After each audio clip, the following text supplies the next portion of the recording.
What's going on, ladies and gentlemen? Welcome to the Jake Brown podcast. I am your host, Jake Brown. It's Wednesday night, man. It's probably past my bedtime. I just didn't feel like doing an episode earlier today. Normally I, carve out some time in between work and the gym, try to bang one out. Just wasn't the case today. But I didn't want to leave y'all hanging, so here I am at nighttime. I figured I haven't done one of these episodes for a while. It's always nice to cue up some classical music and just ramble into this mic for a while. Hopefully YouTube doesn't try to block this episode for some sort of copyright infringement. They usually leave the classical music alone, I think just because it's so old. But who knows? So if for some reason you are consuming this content via YouTube and the episode is not there, I'd head on over to Spotify or iTunes or Amazon Music or Twitter. I post all these episodes on Twitter at Jake Brown Pod. Feel free to listen to any and or all of them. Again, I appreciate the support. I don't have a ton to talk about today. I've just been so busy with really work and boxing. Like that has consumed my mind. Not so much work. I mean, even when I'm at work, I feel like I'm thinking about boxing. I haven't even been writing very much. I was supposed to do an enduro this past weekend, and I just wasn't in the mood. Wasn't in the mood. Honestly, I had no desire to go ride single track for 6 hours, and so I skipped out. I was like, fuck it. Yeah, I don't really care. I don't know. If you're not feeling it, sometimes you just got to walk away. That's typically when you run into trees, large rocks, other people.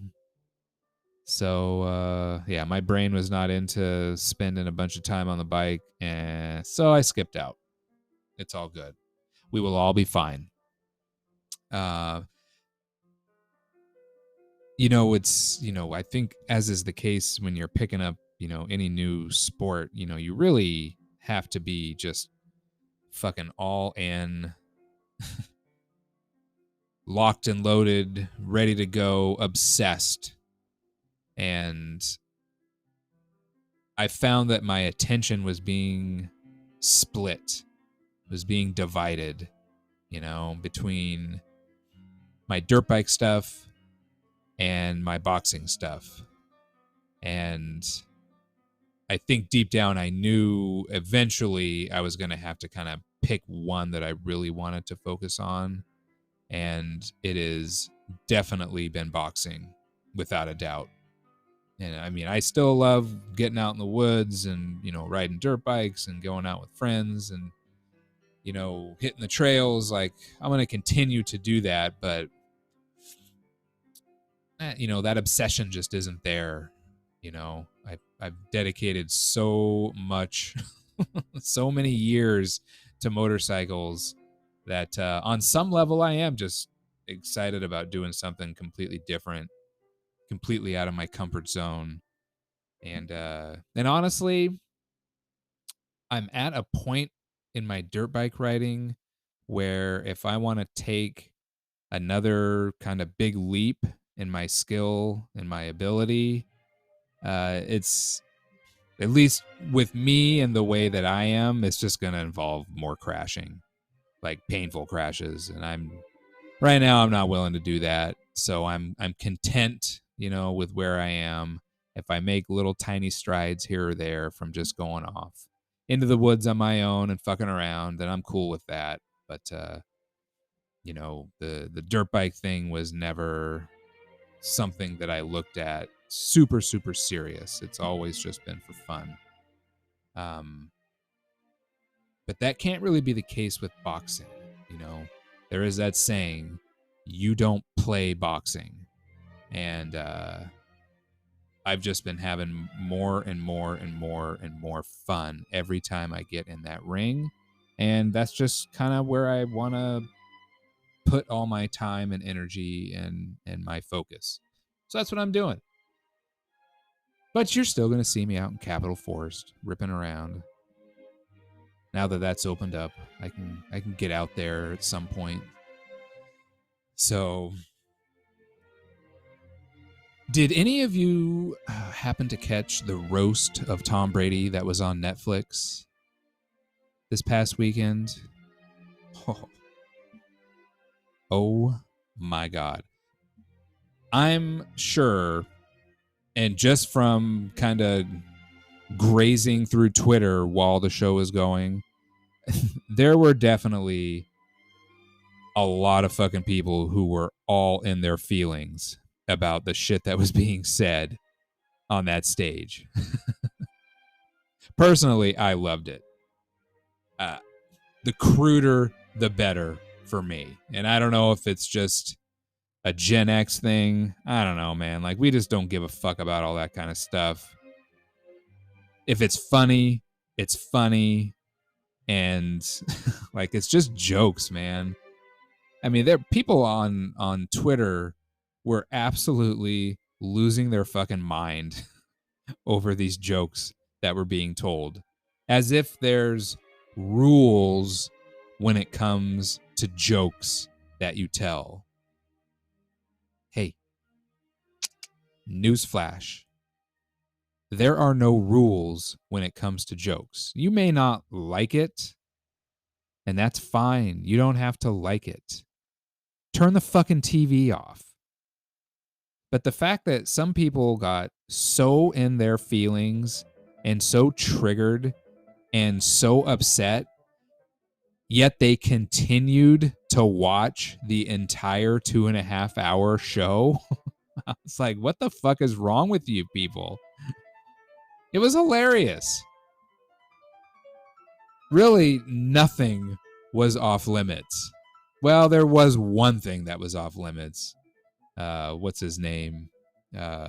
Jeff Ross made the one joke about Brady giving Robert Kraft a massage, and fucking Brady walked up there and was like, don't ever say shit like that again. Like, like, you could tell that clearly was not scripted. That was not part of the show.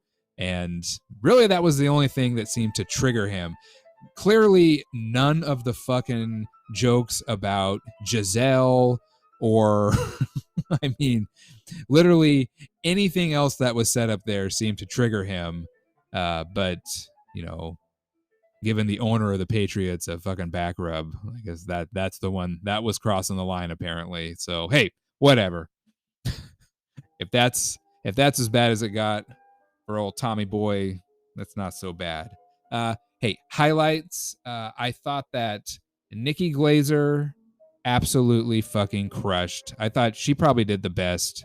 I thought she had the best the best set of anyone that went up there that night. Oh my God. And I've always been such a huge fan of hers. When she's done some other roasts in the past, she's absolutely ruthless. Absolutely ruthless. I wish she would have had another 10 minutes to go. It would have been great. Tony Hinchcliffe, 1B as far as I'm concerned. Those two absolutely crushed it. Jeff Ross always crushes it. That's kind of what he does. That's his shtick, so to speak, is the roast.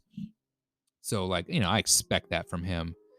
But I hadn't seen Tony Hinchcliffe do one of these roasts before, and oh my God, that guy is absolutely brilliant. The whole Kill Tony thing down in Austin that he does, it's such a cool concept, and you get up on stage.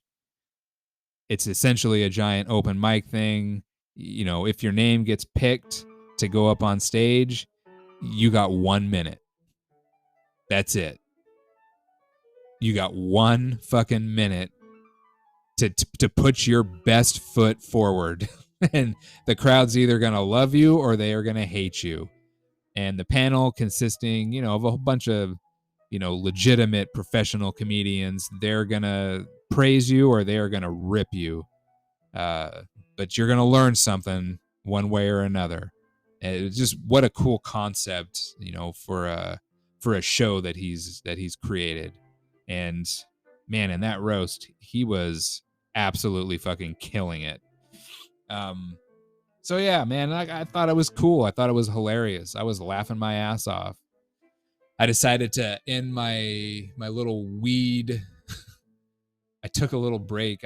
My goal was to go 14 days, no weed. I just felt like my little weed window I'd fallen back into my routines of just fucking smoking weed constantly. And so I put myself in weed timeout.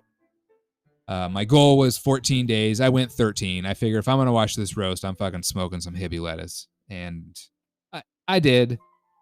I did not need it to laugh. Trust me. This shit was hilarious. I'm assuming it's still on Netflix. I don't have Netflix. My girlfriend has Netflix. But I highly, wink, wink, highly encourage all of you out there to go watch that Netflix special, The Roast of Tom Brady. By no means, Netflix is not a sponsor of mine. I like entertaining content. And if you like crude, inappropriate, fucking brutally honest, ruthless jokes, you are going to love this. Gronk was fucking hilarious. Julian Edelman, surprisingly, was pretty damn funny. And I got to give a tip of the hat to someone that has every reason to be a little bit salty about the entire Tom Brady legacy, and that would be Mr. Drew Bledsoe. Man, what a great sport. Not only was his set good, his jokes were good. He's seems like such a cool dude, totally fucking down to earth. I mean, of course, he's from Washington, so of course he's a cool dude.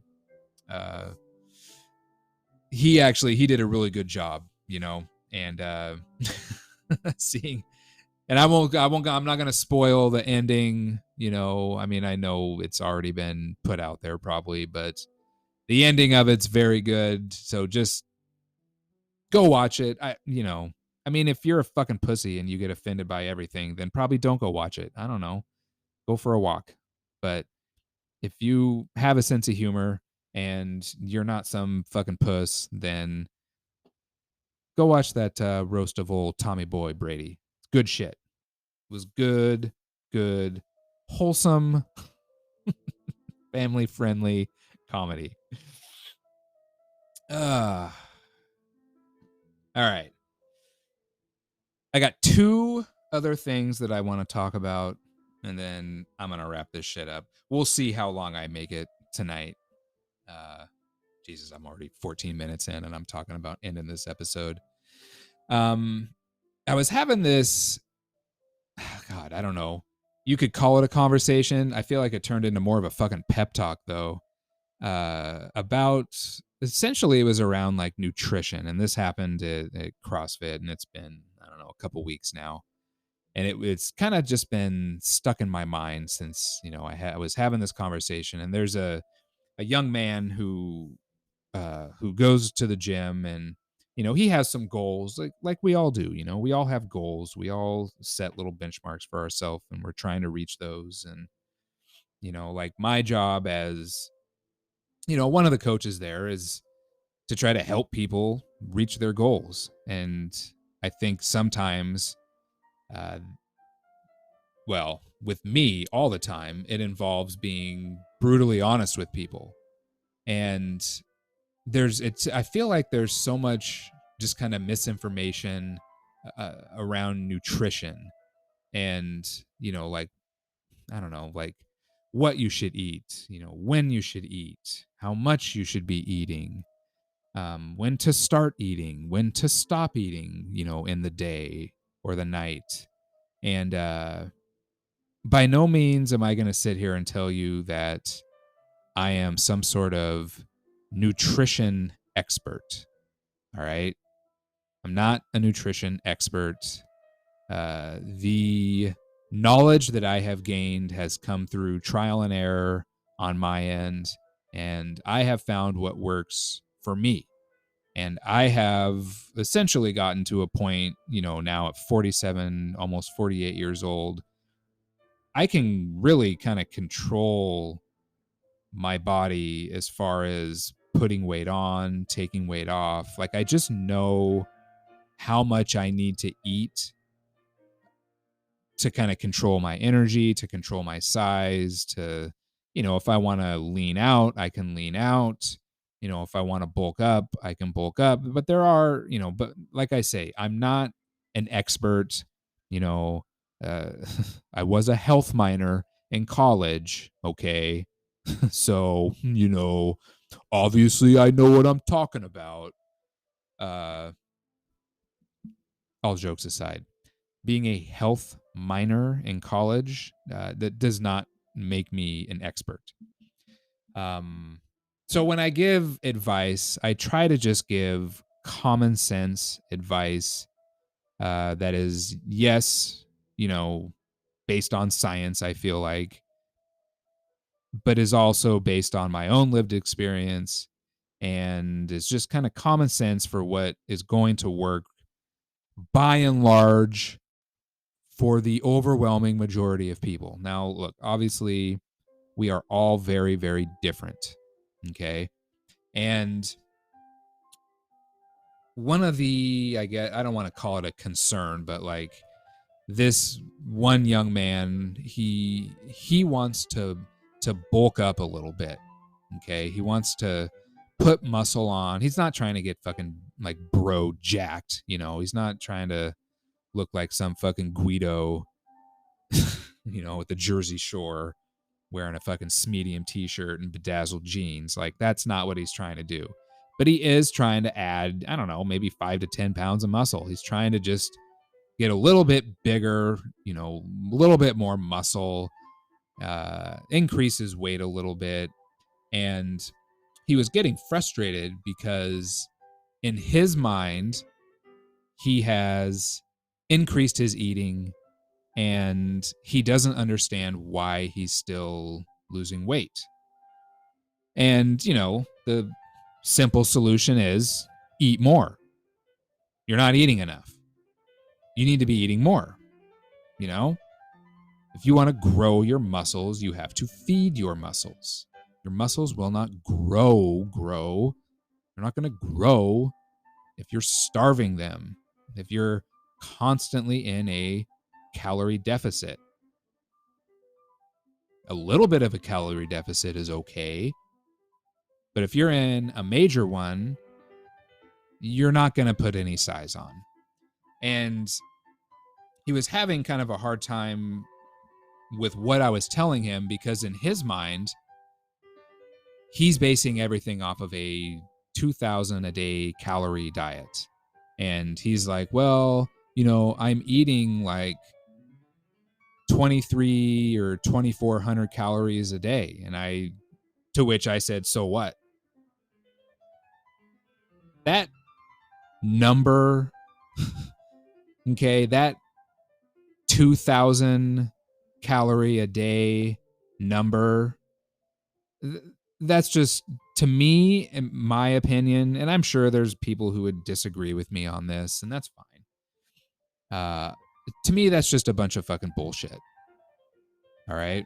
It's an arbitrary number that was, I don't know, plucked out of fucking thin air 50 years ago. And much like the food pyramid, that is probably also very, very outdated. The proof was in the pudding when I said, you're not eating enough because you're still losing weight.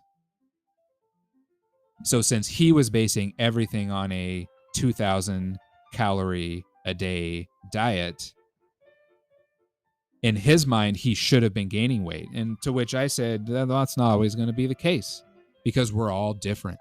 We all have different body types, our metabolisms, all run at different speeds. And he's a very, very, very lean young man anyway, you know, and he's in his, I don't know, mid to late 20s.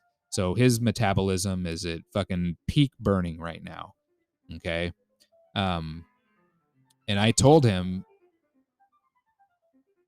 you can base whatever you want off that 2,000 a day calorie, but it doesn't matter. That's just it's an arbitrary number. You need to find what your quote unquote 2,000 a day calorie is. So for him, that 2,000 calories may really be 3,000. And for him, when he hits 3,000 calories a day, that might be his fucking baseline. Just because of his body dynamics, the way his metabolism works, the amount of exercise that he does, how he eats, he has to increase. And you could kind of see the gears turning in his head that even though he's hitting this widely accepted benchmark number, you know, it's on the back of all the fucking food labels that we buy, you know, this is based on a 2,000 calorie a day diet, you know, even though he's, according to, you know, all of the fucking standards that we go by in this country, he's not in a calorie deficit. Okay. But in reality, for his body, for his metabolism, for his level of activity, for his age, for his height, blah, blah, blah, all that shit. For him, 2,000 calories is not enough.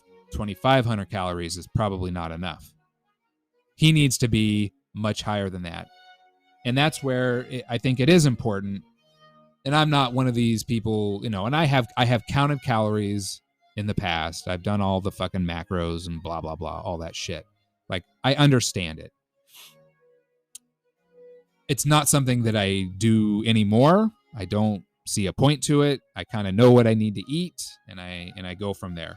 But if you're kind of new to the whole game, I think it is good to really have an honest look at how much you are consuming in a day, and then compare that to how you feel, how your body's changing, how's your energy, are you getting bigger as far as muscle mass, are you leaning out? If you're constantly leaning out and you're hitting these benchmarks that you've set for yourself from a calorie intake standpoint, you're not eating enough. Add more calories, eat more food, not just fucking hot garbage. All right. Add good quality food. Just keep eating more. Eat more protein. And I know that there's, you know, some people say, you know, how much protein should I be eating? You know, and I've heard anywhere from, you know, 0.8 grams per pound to, you know, 1.25 or even 1.5 grams per pound. Like, whatever. Like, that shit's all over the board. My advice, if you weigh 150 pounds, eat 150 grams of protein every day. That's simple. Just do 1 for 1. Just keep it simple. You've heard the fucking acronym KISS. Keep it simple, stupid. Just keep it simple. Whatever your weight is, just eat that much in protein. If you're trying to get bigger, if you're trying to add muscle mass. But either way, if you're working out a lot, if you're extremely active, regardless of what your, you know, chosen activity is, whether it's cycling, riding dirt bikes, fucking hockey, CrossFit, boxing, if you're a marathon runner, like, you should be eating a lot of protein anyway. I feel like, you know, and be selective about where you're getting your carbs from. Okay. Not all carbs are created equal. Yes, you could live off Twinkies if you wanted to, and you would probably lean out because you're not eating a lot of calories. But Jesus, man, why would you want to do that to your blood sugar? Just the peaks and the valleys, spiking it, and then it just crashes. I heard this one guy, he he wanted to like prove a point.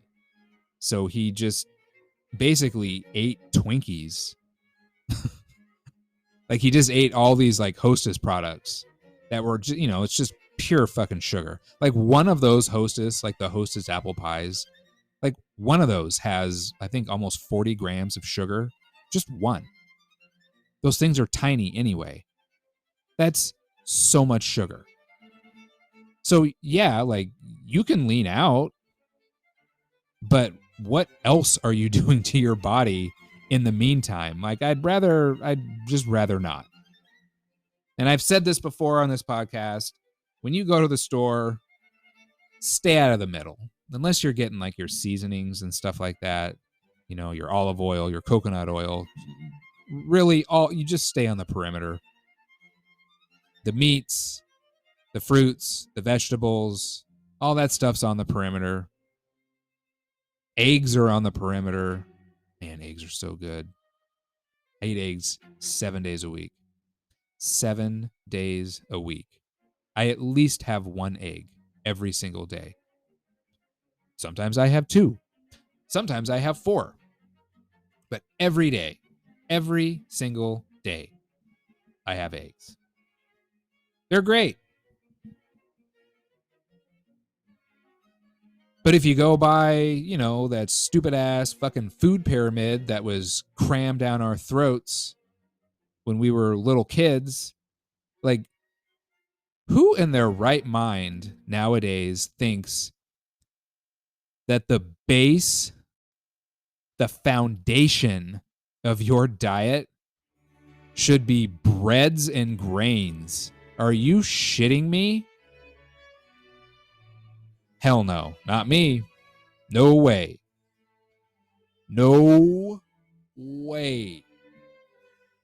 Don't even eat bread, man. Just stay away from it. Once you kind of hit your target goals, okay, then you can loosen up the reins a little bit. But if you're struggling with weight, or you're struggling with energy, or you're struggling trying to add muscle mass, you don't need bread. Fucking, your body treats bread the same way it treats a candy bar. Once it goes down the throat, your body is going to treat it the exact same way that it treats sugar. It's going to store it. So seeing this young man's kind of head trying to sort through all this stuff, I think, he finally did realize that he's not eating enough food. And I don't know, we'll see. He's always very receptive to advice or criticism. And I don't mean criticism like in a bad way, like, technique standpoint. Here, try this, do this different. But from a food standpoint, yeah, like I'm going to criticize people if what they're doing is ridiculous, or even, dare I say, a little hypocritical. Like, it's not easy. You have to be disciplined. You're going to have times where you just don't want to eat the right thing. We're all there. The difference is some people are mentally strong and some people are not.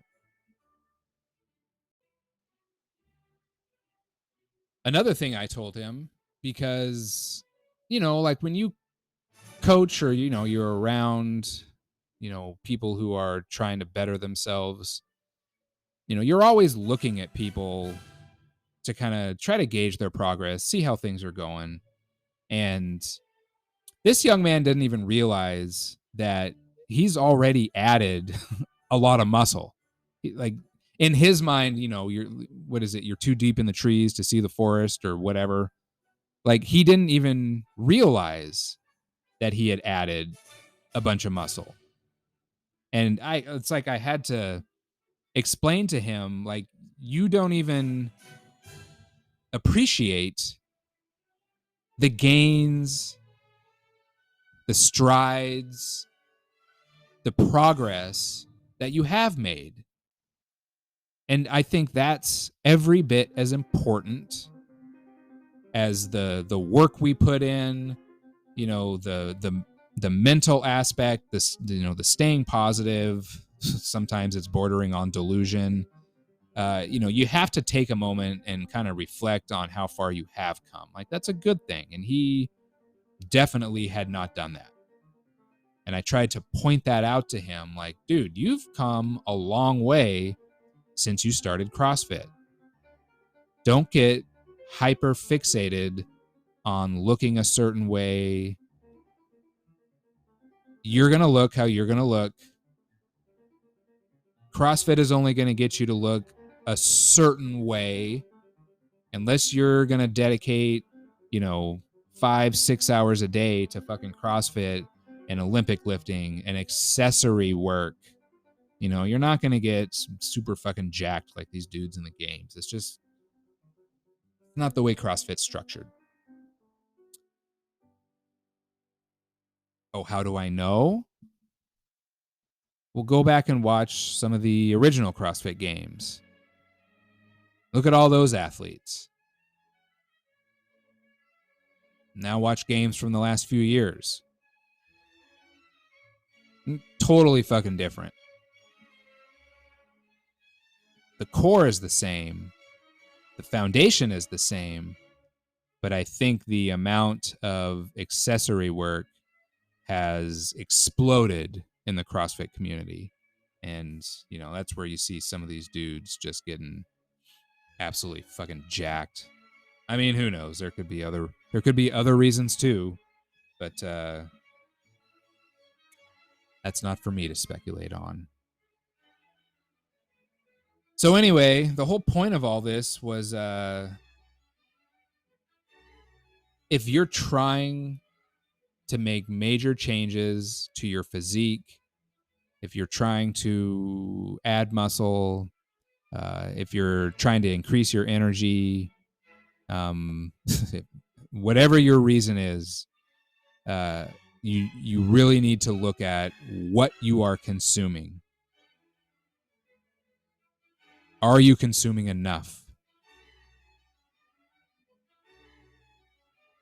You wouldn't start the fucking Daytona 500 with a quarter tank of gas. The car's not going to make it. That's too much of a deficit from a fuel standpoint for a car to make it 500 miles. If you are constantly going to be in a major deficit, you are not going to add substantial muscle. You're just not. You gotta feed those muscle fibers. So eat more. Use protein supplements. I do. Take creatine. Everyone should be taking creatine. Everyone that is out there should be taking creatine. Fuck all the bullshit that you heard over the years. It's not going to make you retain water. Like, there were so many misconceptions. You don't have to go through some stupid fucking loading phase. Just buy some creatine. I prefer the Muscle Tech stuff. First Form makes good creatine as well. There's lots of companies out there. Just do a little research, but essentially it's all going to work the same. Just start taking creatine every day. It doesn't matter when you take it. I take it in the morning when I take my Opti Greens to get all those nutrients. I just throw a scoop of my fucking creatine in there with some protein powder and a little bit of salt for some extra electrolytes. But just eat more. And if you don't know what to eat, okay, if you're having a hard time figuring out like the whole meal prep thing, I don't know, I don't fucking meal prep. I'll cook a bunch of food at one time and then I'll eat it over a few days. Just if you don't know what to eat, Worst case scenario, you will never go wrong eating meat and vegetables. Get a steak. Get some broccoli. Fucking fire up the bobby. Get some chicken. Get a sirloin. I don't know. Get some fish. Like, just eat good quality, real food. Stop going out. Stop going to bakeries. Eat better. Stop drinking. Lay off the sugar. Now, I'm sure, one thing you're wondering, what am I just supposed to never have dessert again? Oh, I fucking love dessert. Why can't I have dessert? I want my ice cream. I'm not saying you can't have some fucking ice cream once in a while if that's what you like. I'm not saying you can't enjoy a glass of wine every now and then. I try to live by I think at this point in my life, I'm probably 85-15. 85% of what I eat is fucking meat and vegetables. Every day. I eat the same shit for breakfast every day. Ground beef, ground sausage, bacon, and eggs. 7 days a week. And I don't care because for me, I view that meal as fuel to kick off my day. So I don't have some weird love affair with food where I have to have all this exotic shit. Like, I love food as much as anyone, but 85% of what I eat is just going to be the same thing. I eat a lot of meat, and a good amount of vegetables. And I eat fruit. I like some Greek yogurt and granola with a little bit of honey and blueberries. That's a good little sweet treat for me. But I feel like I'm at a point in my life where I understand, what having a couple pieces of pie can do. I'm not going to let that take over and ruin all the hard work that I've done. All right. So if you're new to this whole kind of fitness journey, this nutrition journey, you need to cut that shit out altogether. And you've got to build a base of being disciplined until you are close to reaching or have reached whatever those goals or benchmarks that you've set for yourself. You aren't conditioned enough mentally to have cheat days. All right? You're not there yet. Stay the course. Do what you should be doing. Once you've met your goals and your benchmarks, one, you're not going to want to roll back all that progress. But two, if you do, you're going to be more mentally prepared to deal with that. And you're not just going to go on some fucking bender where you eat multiple fucking cakes and 5 gallons of ice cream. Like, you're not going to do that. Because by that point, you understand how hard it is to get to those goals. You don't want to just fucking undo it. So you can allow, that's where the 15% comes in. You can allow yourself little treats here or there, and it's not going to be that big a deal. You still got to live. All right? Life is still too short. You still got to live. And if someone offers you some limoncello cake, you fucking take it. You just take it. And you eat it. And you enjoy it. You savor every fucking bite because you know you're not going to have 8 more pieces of it. You know you're not. Because it's not worth it the next day when you feel like ass.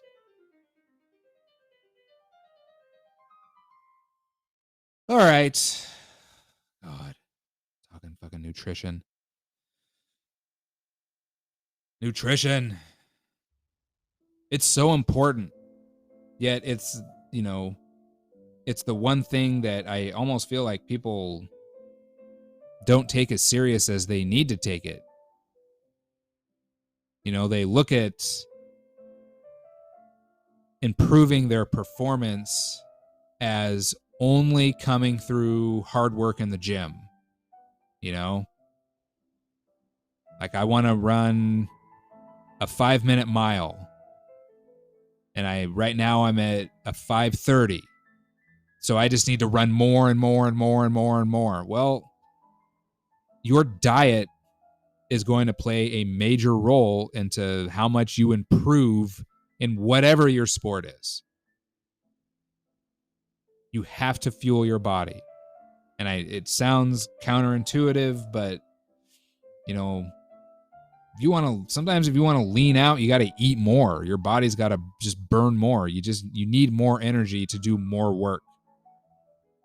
Fucking eat more protein. That's really like my solution to to anything fucking sports related. I feel like just eat more. You want to perform better? Well, it all starts in the kitchen. Everything starts in the kitchen. Okay? Everything starts in the kitchen. It starts in the kitchen and it ends in the kitchen. You can do all the technique work you want. You can lift all the weights you want. You can run as far as you want. But if you aren't properly fueling your body, your performances are going to be trash. And that's just the way it is. And maybe mentally you can overcome some of that, to a certain extent. But ultimately, your body's going to overrule your mind at a certain point. And if you just don't have the fuel, you don't have the gas in the tank to go, that's it. That's a wrap. So don't be afraid of food. Don't feel like you need to stay in a deficit all the fucking time. Sometimes you need to be in a surplus depending on the sport you're doing, where you are in that training program, And remember, like, we're all very, very different. So what's good for one is not good for everyone. So you're going to have to do the footwork.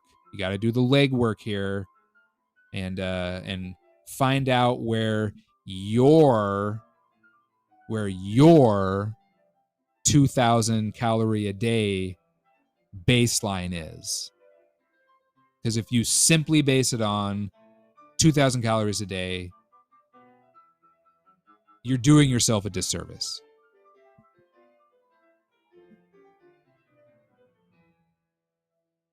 All right. I'll probably talk more about nutrition at some point. I think it's important. It's definitely important. All right. Look, I got to talk a little bit of MotoGP here. The rules, big rules came out starting in 2027. These were very highly anticipated rules, and I'm not gonna talk about all of them because some of them I don't really care about. But the whole point, they made some MotoGP, Dorna, I don't know, whoever decides these technical specs. The bikes were just getting too fast for a lot of these tracks. Plain and simple. The bikes were getting too fast. So, I don't know, like maybe 10 years ago or whatever, they reduced the engine size from 1,000 cc's down to 800 cc's. What they, I don't know, maybe failed to take into account is that all these fucking nerd engineers basically took a lighter motor, squeezed just as much fucking horsepower out of it, and then sent these racers out on track on these missile bikes that were now just as fast in a straight line. Oh, and they carried more corner speed. So, you can imagine how that worked out. So after, I don't know, 2-3 seasons of that shit, they went back to thousands. The bikes were a little heavier, and the whole thing was, now they got to slow the bikes down in the turns because the bikes were just way too fast in the corner. Well, we're kind of at that point again where now these bikes, they're just too fast for most of the tracks that we go to. Jerez was a prime example. That track is so tight, and these bikes are they're still pushing 190 miles an hour is what they're approaching around that tight ass, barely has a straightaway track. Okay. You put these bikes on tracks like Qatar and Phillip Island, Circuit of the Americas. These bikes are hitting 225 miles an hour. Could you imagine? The fastest I've ever gone on a motorcycle was on my R1 when I raced the big bikes. I hit 193 miles an hour on the straightaway at Miller, which was just under a mile long. And my bike was slow compared to some of these bikes out there. My bike was slow.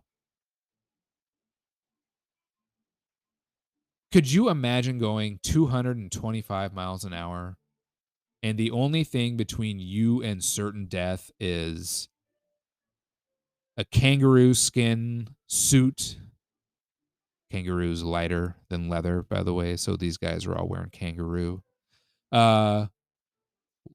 Kangaroo skin gloves, leather boots, and a helmet.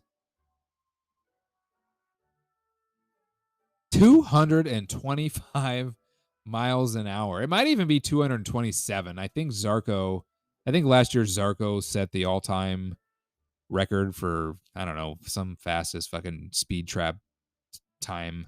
I think he may have hit 227 in Qatar. Like, that's absolutely insane. That is insane. So there were some safety concerns. So now the engines are going from 1,000 cc's down to 850 cc's.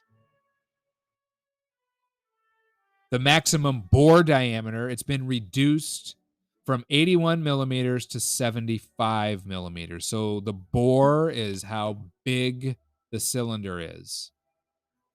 Okay. So essentially now the pistons are going to be smaller by 6 millimeters. 6 millimeters smaller. The pistons are going to be that bore. The stroke is going to remain the same. I think the purpose, from what I understand, they're trying to increase like the usable torque while reducing the horsepower. So if you have more torque, the chances of you spinning up the rear tire and losing grip is increased, which in turn is going to slow you down through the turn. It's going to put kind of more control in the racer's hand. So we'll see. They could have just put a fucking smaller rear tire on by a few millimeters, and that would have solved the problem too. But hey, let's have these guys create all new engines. That's cheaper. Fucking, we already lost Suzuki because they were tired of spending money. Let's, Jesus, I feel like Honda's got one foot out the door at this point. Do we really want to try to push them out of the championship as well? Fuel has been reduced. It's either, what do we have here? 22 liters. It's now been reduced to 20 liters for the Sunday race, the sprint race, from 12 liters down to 11 liters. I believe now they're using a fully synthetic fuel as opposed to fossil fuels. So, whatever. I don't really care so much about that. Another big one, which will make a big difference, ride height devices and hole shot devices completely banned. So currently, if you watch MotoGP, anytime that you see these bikes exiting a turn, you will see the back end of the bike physically lower by quite a few inches. 3-4 inches, the bike will drop down. So obviously, when you lower the bike, you're going to get a better drive forward. It's less likely to wheelie. And there's electronics that are also involved in that, to help prevent wheeling. But better drive because of the ride height device coming out of these turns. So that's going to be gone. Hole shot devices are out of the start. When you watch these starts for MotoGP, these bikes look like drag bikes that you'd see at a drag strip. They are so low to the ground on purpose. Now, it can cause a shit show coming into the first turn because the suspension is all the way compressed, and these bikes just jump from a dead stop. They just take off. 0 to 60 in like a second. And I'm not exaggerating. Well, maybe I'm exaggerating a little bit. I don't actually know what... I think they do it more in 0 to 100 because that's how fast these bikes are. So they're going to have to go back to the old school way a little bit.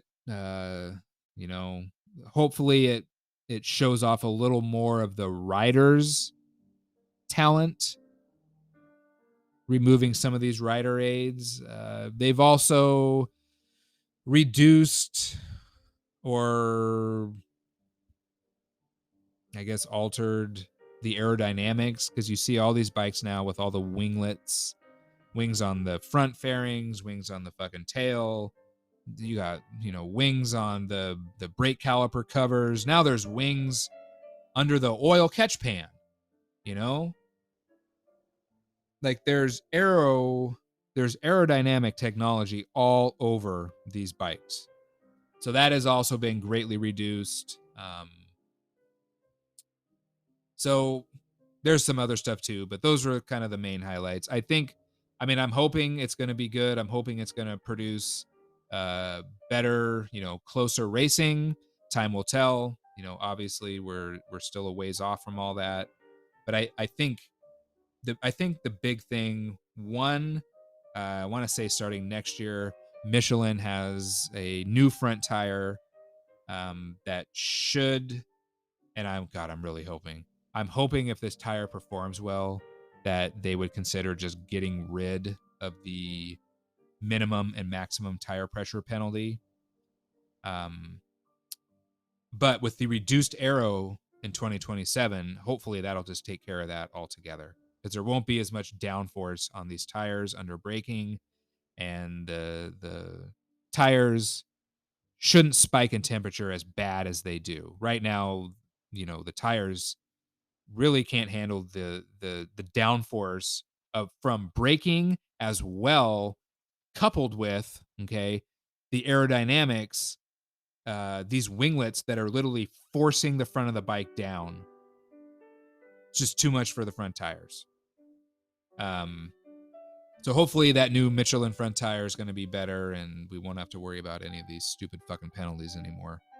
But getting rid of the ride height device and the whole shot is huge. And we'll see how these engineers, they're still prototype motors. It doesn't matter that it's an 850, that to me, that's irrelevant. They're still going to squeeze 250 horsepower out of these fucking bikes. Probably even more than that. Like a lot of your cars out there, like right now, these bikes are pushing 300 horsepower. Okay. Most of your vehicles out there don't have 300 horsepower. And if they do, the vehicle weighs what? 2 tons? At least? Like these fucking bikes weigh like 305 pounds. Maybe 320 pounds? I don't know. They're insanely light for that amount of horsepower. So, I don't know, like these engineers, this is what they get paid to do. They get paid to find the power where the power is not. And, like these bikes are still going to be fast as hell. How fast? I don't know. We're just going to have to wait and see. So, I don't know. Overall, I thought that was good news. I'm I mean, I would love to see them just get rid of all of the rider aids, but ultimately, it is still it's a prototype class, so their job is to push the envelope and to develop technology that is out of this world, has never been seen. That is the point of MotoGP. And years down the road, all that technology trickles into the street bikes that you go to your dealer and you purchase. The quick shifters, the auto blips, the ABS brakes on the bikes, just all this crazy technology, traction control, wheelie control, the launch control that a lot of these street bikes now come with for when you want to take it to the track. Like, all this shit was developed in MotoGP. It's where all this technology comes from. So, I don't know. I think it's a good start. I'm not super optimistic. As long as it improves the racing, as long as the front tire can withstand the abuse, and hopefully it slows down the corner speed enough. As a fan, we all just want competitive racing. We want close, tight racing. We want lots of passes. And right now, because the penalty for exceeding the tire pressure minimum or maximum is so severe, you get these lulls through the middle of the race where everyone spaces out and is letting their tires cool down before they begin to attack again. If we could somehow get rid of that to where everyone is battling every turn of every lap of every race and may the best pilot win, that would be ideal. So, all right, friends. That's my show for tonight. I appreciate everyone who tunes in and supports. Again, you can find me on Instagram and on Twitter at Jake Brown Pod. Feel free to leave a comment. If you ever want any advice, like about, I don't know, nutrition stuff or exercise, again, I'm not a professional, but I have a good common sense approach, and I do have a lot of lived experience, and I'm fucking ripped. So I think I kind of know what I'm talking about. I'm an old ripped guy. Hope everyone enjoys the rest of their week. Oh, man, it's going to be in the 80s by the end of the week. So get outside, get that vitamin D. Watch that roast. Get your fitness on. I will talk with you all later.